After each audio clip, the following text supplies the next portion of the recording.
اب یہ عمل کا دور ہے. میں نے اس سے پہلے عرض کیا برادران اسلام، آئیے نیت کریے، نیت کریے. اب انما الاعمال بالنیات، آپ اپنے نیت کرنا ہے. ہم نے سب مل کے ایک نیت کرنی ہے ان فرقہ پرستی کے خلاف. حضور نبی کریم صلی اللہ علیہ وسلم کے وعدے تفضیل کو تکمیل تک پہنچانے کے لیے اپنی جان و مال سے تیار رہیں گے.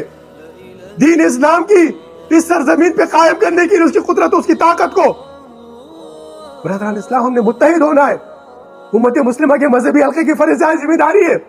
میں اکثر عرض کرتا رہتا ہوں کہ اللہ تعالیٰ نے آپ کو ایک رتبہ مرتبہ عطا کیا.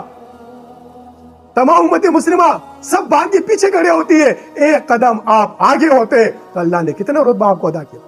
اب ان کی رہنمائی کرنا آپ کی ذمہ داری ہے. آج کے نوجوانوں کو کہاں لے جایا جا رہا ہے؟ اس سوشل میڈیا کے ذریعے اٹھا کے دیکھیں نوجوان ذہنیت کو کہاں لے کے جا رہا ہے. اب ان ذہنیت کو آپ نے قرآن کی حکمت سے سمجھانا ہے. لوگوں کی کتابوں سے فتوے نکال کے نہیں، کفر کو ڈھونڈ کے نہیں، قرآن سے اللہ کی اس امت مسلمہ کو یہاں سے بشارت سے آپ متحد کرنا ہے.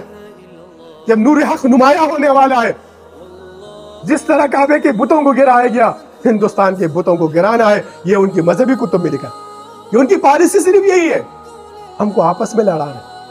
یہ فرعون ہے، بنی اسرائیل کے بچوں کو مار رہے.